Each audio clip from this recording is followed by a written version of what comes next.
Hello everyone. आज जो हम लोग स्टार्ट करने वाले हैं, हम डीबीएमएस और एसक्यूएल के कंबाइंड एमसीक्यूज सॉल्व करेंगे। ठीक है, जितना ज़्यादा प्रैक्टिस करेंगे क्वेश्चंस ना, उतनी ज़्यादा अच्छी प्रिपरेशन होगी और हमें अपनी गलतियां जो होंगी उस टॉपिक को डिफाइन कर पाएंगे हम लोग कि हाँ, ये टॉपिक से हम क्वेश्चन नहीं सॉल्व कर पा रहे हैं तो हमें वो टॉपिक रिविजन करने की ज़रूरत है। ओके, तो आज के मोस्ट इंपॉर्टेंट 50 एमसीक्यूज हैं। मैक्सिमम क्वेश्चंस सॉल्व करने की कोशिश करिएगा और आपके क्या स्कोर आ रहे हैं वो चीज़ आप अपने मेरे कमेंट बॉक्स में जरूर मेंशन करिएगा। ओके, तो स्टार्ट करते हैं। आज का सबसे पहला क्वेश्चन और सबसे इजी क्वेश्चन है कि DBMS stands for database maintenance system होता है, या database management system, data backup management system, या डेटा मैनेजमेंट सॉफ्टवेयर। क्या है इसका सही जवाब, बताइए। डीबीएमएस बहुत ही इजी है, डेटाबेस मैनेजमेंट सिस्टम, ये हो जाएगा इसका। ठीक है, चलिए अगला क्वेश्चन देखते हैं। इनमें से कौन सा फंक्शन जो है वो डीबीएमएस का काम नहीं है, not a function of DBMS. Which of the following is not a function of DBMS? Data storage, data retrieval, data manipulation और डेटा मैन्युफैक्चरिंग। ये इनमें से जो चार कामों में से कौन सा ऐसा काम है जो डीबीएमएस नहीं करता है? तो डीबीएमएस हमारा डेटा मैन्युफैक्चर नहीं करता है ना। स्टोर तो डीबीएमएस स्टोरेज के लिए होता ही है, डेटा रिट्रीव हम करते ही हैं, उसमें चेंजेस हम लाते ही हैं, मैनिपुलेशन अपडेट करते ही हैं। तो डेटा मैन्युफैक्चरिंग जो है वो डीबीएमएस का काम नहीं है। चलिए अगला क्वेश्चन देखते हैं। Which language is used to define database structure? Database के स्ट्रक्चर को डिफाइन करने के लिए हम लोग कौन से लैंग्वेज को यूज करते हैं? Data manipulation language, data DCL data command language, data definition language और टीसीएल। डीसीएल और टीसीएल का जो फुल फॉर्म है वो आप मुझे कमेंट बॉक्स में मेंशन करिए। ठीक है, क्या होता है, कौन सा लैंग्वेज डेटाबेस स्ट्रक्चर को डिफाइन करने के लिए यूज करते हैं? तो ऑब्वियस ही बात है, डीडीएल डेटा डेफिनेशन लैंग्वेज। ठीक है, डिफाइन कर रहे हैं क्या चीजें कैसी होंगी, तो वो डेटाबेस स्ट्रक्चर डीडीएल के थ्रू हम स्ट्रक्चर को डिफाइन करते हैं। ओके, नेक्स्ट क्वेश्चन देखते हैं। ये बहुत ही इंपॉर्टेंट है और कॉमनली आस्क्ड क्वेश्चन है, बहुत ही ज्यादा बार बार रिपीटेटिव हर जगह ये क्वेश्चन हमें मिलती है। ठीक है, which key uniquely identifies a row in a table? Uniquely, देखिए जहां कहाँ भी यूनिक होगा ना, वहां पे आप समझ जाना ये एक कीवर्ड है। ठीक है, जिसको देख के हमें फाइंड आउट करना पड़ता है कि अच्छा ये करेक्ट आंसर होगा। Which key uniquely identifies a row in a table? आप बताइए, ऑप्शन है आपके फॉरेन की, प्राइमरी की, कैंडिडेट की और कंपोजिट की। और ये सारे कीज क्या होते हैं, ये हमने एसक्यूएल की जो लॉन्ग वीडियो है उसमें पढ़ा है। आई विल रिक्वेस्ट कि अगर अभी तक आपने वो सीरीज नहीं स्टार्ट की है या नहीं देखा है तो मैं वो प्लीज जाके देखो। छोटी छोटी वीडियोज हैं, ज्यादा लॉन्ग वीडियोज नहीं है, वहां से कॉन्सेप्ट्स क्लियर होंगे।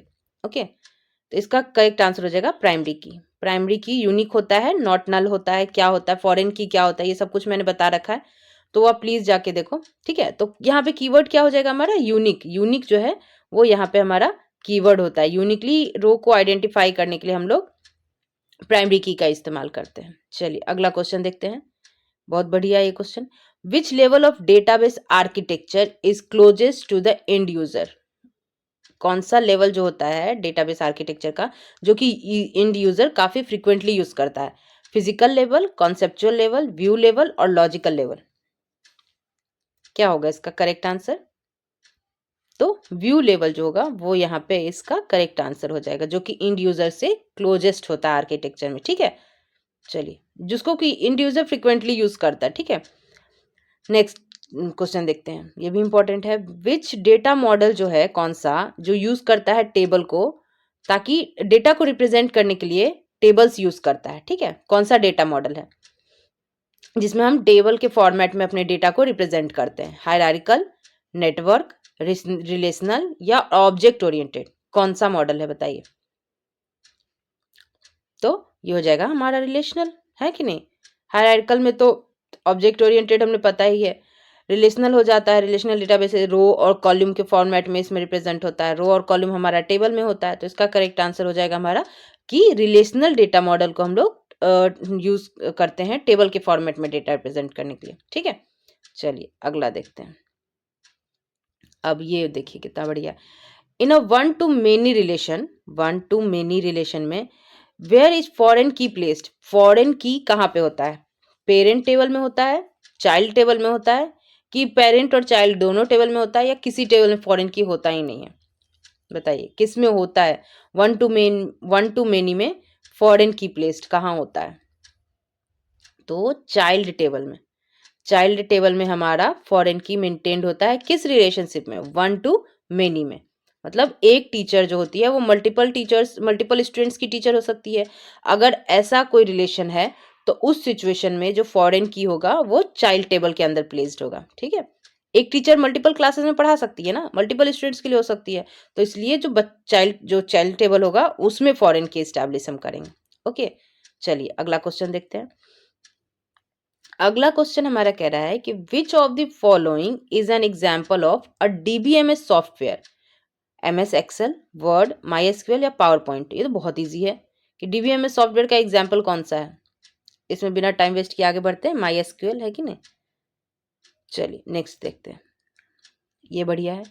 इन ER diagrams what does a diamond shape क्या रिप्रेजेंट करता है एंटिटी रिलेशनशिप डायग्राम में? ईआर का फुल फॉर्म क्या होता है आप हमें कमेंट बॉक्स में बताएंगे। ठीक है, कि ईआर डायग्राम जब हम लोग बनाते हैं तो उसमें हर एक शेप जो हम लोग यूज करते हैं वो कुछ ना कुछ रिप्रेजेंट करता है। एक रेक्टेंगल, डायमंड, एरो या फिर इक्लिप्स जब बनाते हैं तो वो सारे ही सिंबल जो होते हैं ओवल शेप, हर एक शेप किसी न किसी चीज को रिप्रेजेंट करता है।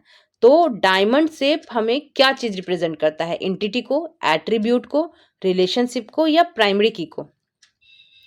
तो डायमंड हमारा रिलेशनशिप को रिप्रेजेंट करता है। क्लियर है, इसका आंसर हो जाएगा हमारा रिलेशनशिप। अगला क्वेश्चन देखते हैं। In a weak entity is one of that. क्या होता है वीक एंटिटी के पास? क्या होता है? हैज इट्स ओन प्राइमरी की, can not exist without a strong entity, और वीक एंटिटी के पास कोई एट्रीब्यूट नहीं होता है। Weak entity does not participate in relationship. इनमें से कौन सी एक बात है जो वीक एंटिटी के बारे में सही है? तो वीक एंटिटी बिना एक स्ट्रॉन्ग एंटिटी के एग्जिस्ट नहीं कर सकता है ना। ये बात हो गई हमारी वीक एंटिटी के बारे में। चलिए आगे बढ़ते हैं। बहुत ही इजी है क्वेश्चन कि इनमें से कौन सा ऐसा एसक्यूएल कमांड है जो डेटा को रिट्रीव करने के लिए, रिट्रीव हमारा यहाँ पे कीवर्ड मिल जाएगा कि which SQL command is used to retrieve data? Select, insert, delete या अपडेट? तो इसके लिए करेक्ट आंसर हो जाएगा हमारा सेलेक्ट ऑप्शन, है ना। सेलेक्ट करते हैं, select star from table name, तो पूरा का पूरा डेटा रिजल्ट सेट में दिख जाता है। तो सेलेक्ट से हम डेटा को रिट्रीव करते हैं। चलिए आगे देखते हैं, ये भी इजी है लेकिन इंपॉर्टेंट है। विच एसक्यूएल क्लॉजेस के बारे में पूरा वीडियो मैंने बना रखा है, एसक्यूएल की प्लेलिस्ट में वो मेंशन है। आई विल रिक्वेस्ट कि अगर अभी तक नहीं देखा है तो बार बार मैं बोलूंगी कि कॉन्सेप्चुअल वाले वीडियोस जरूर देखिए आप लोग। Which SQL clauses is use to filter records? Group by, where, order by और having?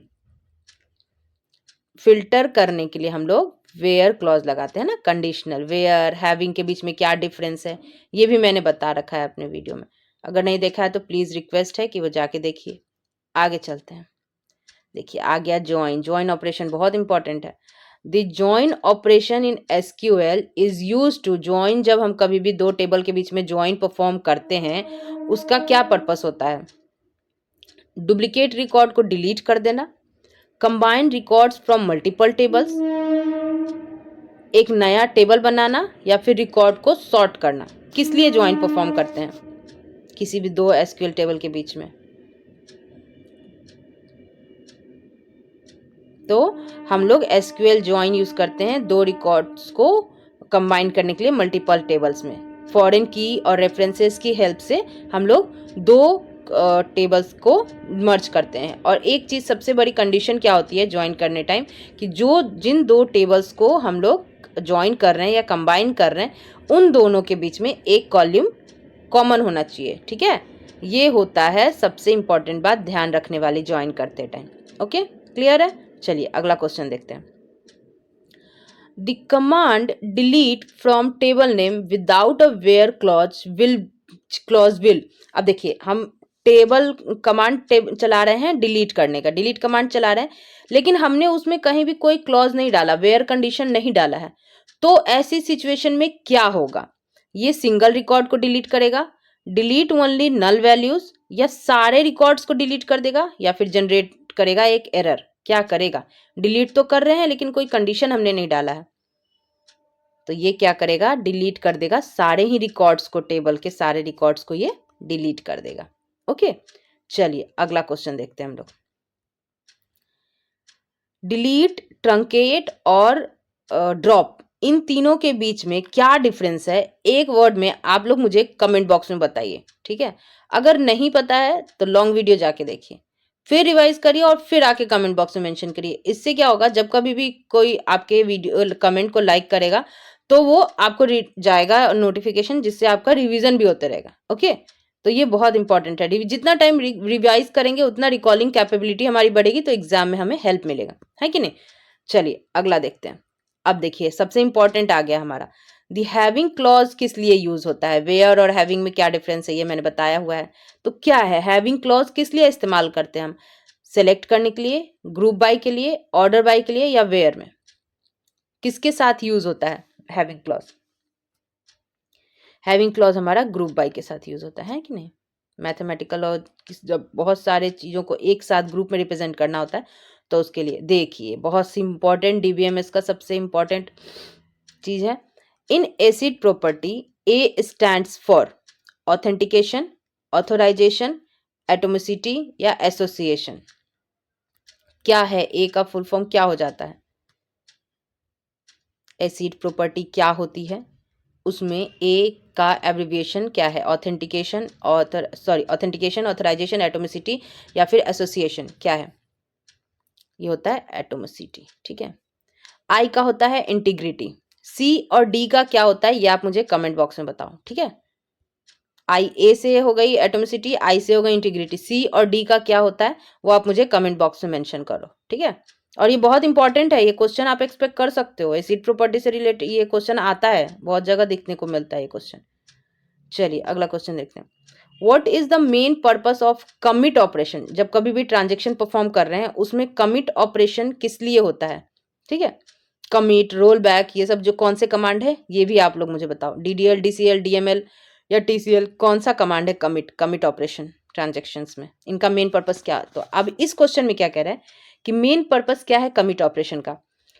Save changes permanently, roll back to previous state, end the transaction without saving और लॉक द डेटाबेस। किस लिए use करते commit? तो इसका correct answer होगा save changes permanently. Commit कर रहे हैं ना, तो परमानेंटली किसी भी चीज को चेंज करने के लिए हम लोग कमिट ऑपरेशन परफॉर्म करते हैं। कमिट, रोल बैक, ये दो जो कमांड है, ऑपरेशन है, ये कौन से हैं, डेफिनेशंस हैं? डीसीएल है, डीएमएल है, डीडीएल है या फिर टीसीएल है? ये चीज आप मुझे कमेंट बॉक्स में मेंशन करो, ठीक है। रिवीजन करना बहुत जरूरी है, लिखोगे तो रिवीजन होते जाएगा। चलो पेन पेपर पे नहीं लिख सकते, कमेंट बॉक्स में मेंशन कर दो, है कि नहीं। चलो आगे बढ़ते हैं। डेडलॉक कब होता है? सबसे इंपॉर्टेंट है डेडलॉक, किसी भी सिचुएशन में डेडलॉक कब अकर होता है? Multiple users try to update the same record, जब मल्टीपल यूजर ट्राई करते हैं कि सेम रिकॉर्ड को अपडेट करने के लिए। A transaction waits indefinitely for a resource held by another transaction, ये ऐसे में क्या होगा कि एक रिसोर्स जो है एक दूसरे ट्रांजेक्शन के लिए बहुत देर से उसने होल्ड कर रखा है और दूसरा जो है वो वेट कर रहा है, तो ऐसे सिचुएशन में डेडलॉक हो जाएगा। जब डेटाबेस नॉर्मल फॉर्म में होता है तब डेडलॉक होता है, या फिर जब इंडेक्स मिसिंग होती है तब हो जाता है डेडलॉक। कब होता है डेडलॉक? तो ये बहुत इंपॉर्टेंट है और इजी सी बात है। डेडलॉक जो होता है वो हमारा जब कभी रिसोर्सेज बहुत देर तक कोई दूसरा ट्रांजेक्शन यूज कर रहा होता है, उस सिचुएशन में वेट के चक्कर में डेडलॉक सिचुएशन अकर हो जाता है। ओके, चलिए अगला क्वेश्चन देखते हैं।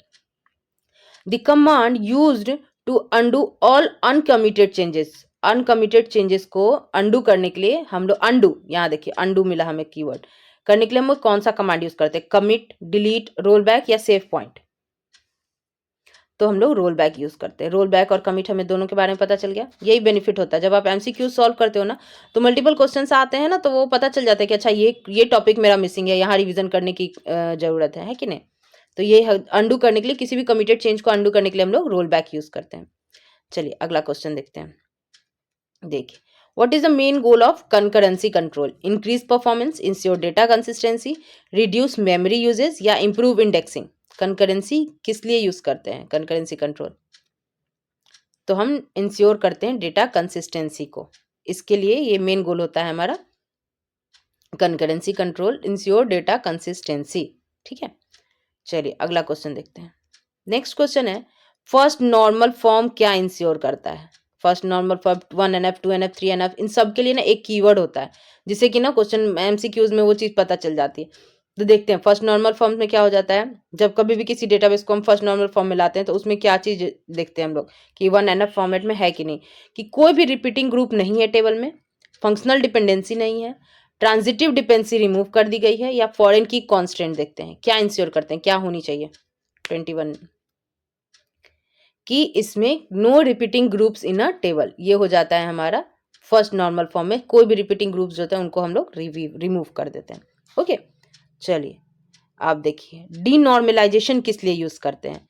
Reduce redundancy, improve query performance, remove anomalies, increase data integrity. Denormalisation किस लिए यूज होता है, ये यूज होता है क्वेरी परफॉर्मेंस को इंप्रूव करने के लिए। ओके, चलिए अगला क्वेश्चन देखते हैं। Which indexing technique improve search efficiency. कौन सी, बहुत सारी इंडेक्सिंग टेक्निक होती है, उसमें सबसे बेस्ट जो है सर्च करने के लिए कौन सी सबसे बेस्ट इंडेक्सिंग टेक्निक है। Heap file, B tree index, link list या सिक्वेंशियल फाइल, कौन सी। Which indexing technique improve search efficiency, heap file, B tree index, link list या सिक्वेंशियल। तो ये हो जाएगा बी ट्री इंडेक्सिंग से हम ना सर्च बहुत आसानी से कर पाते हैं। चलिए नेक्स्ट क्वेश्चन है की के रिगार्डिंग कि कैंडिडेट की क्या है, एक प्राइमरी की है या यूनिक की है जो कि प्राइमरी हो सकती है, या फॉरेन की है, या फिर ये कंपोजिट की है। क्या है कैंडिडेट की, कैंडिडेट की हमारा एक यूनिक की होती है जिसको हम प्राइमरी की बना सकते हैं। ठीक है, तो ये होता है हमारा कैंडिडेट की। चलिए आगे देखते हैं।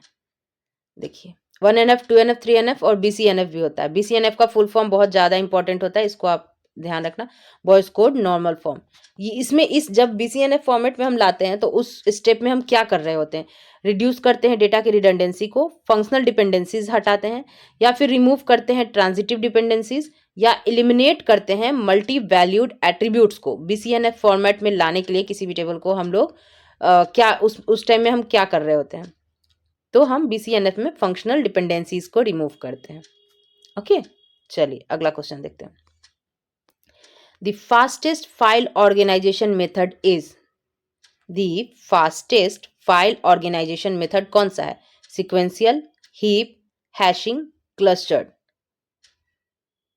तो सिक्वेंशियल जो होता है वो फास्टेस्ट फाइल ऑर्गेनाइजेशन जो है वो हमारा हैशिंग है।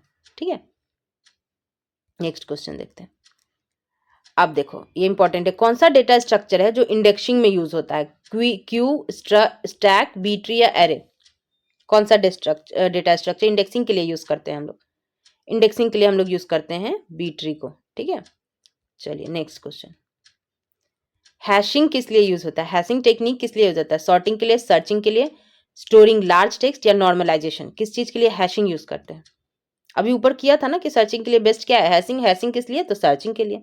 इस तरह से एक ही क्वेश्चन को ना दो तरह से भी बीपीएससी पूछती है। ठीक है, चलिए नेक्स्ट क्वेश्चन देखते हैं। नेक्स्ट क्वेश्चन करा है a clustered index stores data in separate storage along with actual table data an external database in an encrypted format। Cluster index जो होता है वो डेटा को किस फॉर्मेट में यूज करता है, तो इसका करेक्ट आंसर हो जाएगा एक्चुअल डेटा के साथ। चलिए अगला क्वेश्चन देखते हैं। अब देखिए आ गया फॉरेन की फिर से। अब फॉरेन की किस लिए यूज करते हैं, एक रिकॉर्ड को यूनिकली आइडेंटिफाई करने के लिए, रेफरेंशियल इंटीग्रिटी मेंटेन करने के लिए, क्वेरी के स्पीड को इंप्रूव करने के लिए, या इंडेक्सिंग को इन्फोर्स करने के लिए। किस लिए यूज होता है हमारा फॉरेन की, तो फॉरेन की हमारा रेफरेंशियल इंटीग्रिटी मेंटेन करने के लिए यूज होता है। ओके, और यूनिकली बताया था कीवर्ड होता है, तो वो जब भी कभी भी यूनिक वर्ड मिले ना तो वो प्राइमरी की बात कर रहे होते हैं, ध्यान रखने वाली बात है। ठीक है, चलिए अगला क्वेश्चन देखते हैं। Which type of database stores data in a key value format। की वैल्यू फॉर्मेट में कौन सा डेटाबेस डेटा स्टोर करता है, रिलेशनल, हायरार्किकल, नो एसक्यूएल या नेटवर्क। तो ये होता है हमारा नो एसक्यूएल, ये जो होता है वो की वैल्यू फॉर्मेट में डेटा स्टोर करता है। ओके, चलिए नेक्स्ट क्वेश्चन देखते हैं। बिग डेटा डीबीएमएस कौन सा कॉमनली यूज करता है? माई एसक्यूएल, हडूप, पोस्टग्री या MongoDB? Big data, big data हमारा हडूप यूज करता है कि नहीं? नेक्स्ट क्वेश्चन देखते हैं। नेक्स्ट क्वेश्चन है डेटा वेयर हाउसिंग से related. Data warehousing involves real time transaction, storing historical data for analysis, normalized database design या नेटवर्क टोपोलॉजी है? क्या है डेटा वेयर हाउसिंग? ये होता है हिस्टोरिकल डेटा को एनालिसिस के लिए यूज करने के लिए हम लोग डेटा वेयर हाउसिंग करते हैं कि नहीं? ये हो गया हमारा ये चीज। नेक्स्ट क्वेश्चन देखते हैं। अ ट्रिगर्ड इन एसक्यूएल, ट्रिगर क्या होता है? ये इंपॉर्टेंट है, ये क्वेश्चन आप एक्सपेक्ट कर सकते हो, ये इंपॉर्टेंट है कि ट्रिगर जो है एसक्यूएल में वो किस लिए यूज होता है? Automating responses to database changes, creating a new database, performing joins, writing stored procedure. किस लिए हम लोग ट्रिगर को यूज करते हैं? तो हम लोग ये ट्रिगर यूज करते हैं कि रिस्पॉन्सेज को ऑटोमेट करने के लिए, है कि नहीं? उसमें चेंजेस लाने टाइम अगर ऑटोमेटिंग रिस्पॉन्स चाहिए तो उसके लिए, वैसे सिचुएशन के लिए हम लोग ट्रिगर बनाते हैं एसक्यूएल में। ठीक है, चलिए नेक्स्ट करते हैं। स्टोर्ड प्रोसीजर से भी क्वेश्चंस आते हैं। हाँ आते हैं, बिल्कुल आ सकते हैं, आप एक्सपेक्ट कर सकते हो। जिस तरह से डिफिकल्टी लेवल बीपीएससी बढ़ा रहा है ना, आप लेवल जो है इस बार टीआरई 4 में आप अपना वेल प्रिपेयर्ड रहना, डिफिकल्टी लेवल अपग्रेड ही करेगी। अगला क्वेश्चन क्या कह रहा है? स्टोर्ड प्रोसीजर हेल्प इन, किस लिए हेल्प करता है? Writing reusable SQL logic, improving query performance, reducing network traffic या ऑल ऑफ द अबव? किस लिए स्टोर्ड प्रोसीजर हेल्प करता है? ये सारी चीजों के लिए हेल्प करता है हमें, ऑल ऑफ द अबव। चलिए नेक्स्ट देखते हैं। What is an example of no SQL? No SQL database कौन सा है? एसक्यूएल है, ओरेकल है, मोंगोडीबी है, एमएस एक्सेस है। इजी है बट इंपॉर्टेंट है। ये होता है हमारा मोंगोडीबी, नो एसक्यूएल डेटाबेस है। ठीक है, चलिए अगला क्वेश्चन देखते हैं। अगला क्वेश्चन है what is the main purpose of a OLAP system? अब ओलैप का फुल फॉर्म क्या है ये आप मुझे कमेंट बॉक्स में बताना। ठीक है, ओलैप का मेन पर्पस क्या है? Transaction processing, data analysis, file storage या डेटा बैकअप? किस लिए होता है ओलैप? ये होता है डेटा एनालिसिस के लिए। ठीक है, आगे चलते हैं। नेक्स्ट क्वेश्चन कह रहा है क्रड, क्रड परफॉर्म करते हैं ना जब कभी भी डीबीएमएस या कोई भी काम हम लोग स्टार्टिंग में सीखना सकते हैं, हर कोई सबसे पहले क्रड ऑपरेशन ही परफॉर्म करता है। ठीक है, तो क्रड का फुल फॉर्म क्या है? Create, read, update, delete, copy, retrieve, update, delete, create, replace, undo, deploy, compute, record, update, display. बताइए, ध्यान से देखना, सारे ऑप्शंस कंफ्यूजिंग हो सकते हैं, एक एक को देख लेना अच्छे से। इसका होता है क्रिएट, रीड, अपडेट, डिलीट। ठीक है, ये होता है क्रड, इंपॉर्टेंट है ये इंटरव्यू के पॉइंट ऑफ व्यू से भी इंपॉर्टेंट है और ऐसे भी इंपॉर्टेंट है। नेक्स्ट क्वेश्चन देखते हैं।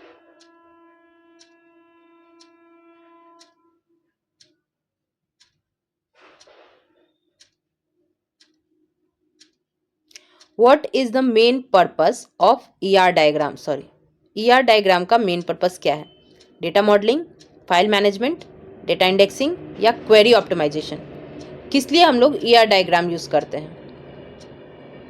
ईआर डायग्राम हम लोग डेटा मॉडलिंग के लिए यूज करते हैं कि नहीं? इसमें कौन सा एंटिटी है, उनके बीच में रिलेशनशिप क्या है, एरो क्या है, फ्लो चार्ट टाइप से बनाते हैं, तो वो डेटा मॉडलिंग ही तो कर रहे होते हैं, इसलिए ईआर डायग्राम बनाते हैं, इंपॉर्टेंट होता है। What type of relationship exist between students and course? एक स्टूडेंट है और कोर्स, इनके बीच में कैसा रिलेशन होगा? 1 to 1 होगा, 1 to many होगा, many to many होगा या सेल्फ रेफरेंसिंग होगा? एक स्टूडेंट, कोर्स, इन दोनों के बीच में किस तरह का रिलेशनशिप एग्जिस्ट करता है? तो मेनी टू मेनी है कि नहीं? बहुत सारे स्टूडेंट बहुत सारा कोर्सेज ले सकते हैं, है कि नहीं? तो ये मेनी टू मेनी हो जाएगा। क्लियर है? चलिए आगे बढ़ते हैं। नेक्स्ट क्वेश्चन कह रहा है what is materialised view in SQL? View भी इंपॉर्टेंट है। मैटेरियलाइज्ड व्यू क्या होता है एसक्यूएल में? एक स्टोर्ड क्वेरी रिजल्ट है, एक डायनामिकली अपडेटेड व्यू है, अ टेम्पररी टेबल है या एक डेटाबेस स्कीमा है? तो मैटेरियलाइज्ड व्यू क्या है एसक्यूएल में? एक स्टोर्ड क्वेरी रिजल्ट है। ठीक है, ये होता है स्टोर्ड क्वेरी रिजल्ट। अगला देखते हैं। देखो डीडीएल आ गया, डीडीएल का फुल फॉर्म पूछा था ना कमेंट बॉक्स में। Data definition language, data deployment language, database design language या डेटा डिलीशन लैंग्वेज? क्या है DDL?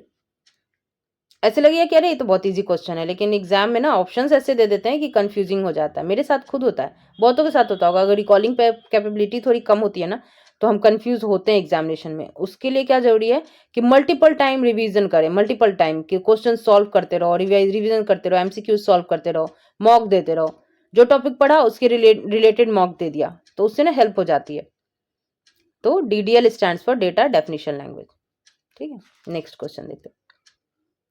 What is the full form of SQL? देखो SQL का फुल फॉर्म पूछ दिया, ये तो टाइम वेस्ट नहीं करते हैं, सीधे पढ़ते हैं, स्ट्रक्चर्ड क्वेरी लैंग्वेज। ठीक है, नेक्स्ट। अब देखो सरोगेट की क्या होती है। व्हाट इज सरोगेट की? एक फॉरेन की है, या सिस्टम जनरेटेड यूनिक की है, कि एक प्राइमरी की है, या एक कंपोजिट की है? क्या है सरोगेट की? तो सरोगेट की ना एक सिस्टम जनरेटेड एक यूनिक की होती है। ठीक है, चलिए अगला क्वेश्चन देखो। आगे रेफरेंशियल इंटीग्रिटी भी आया।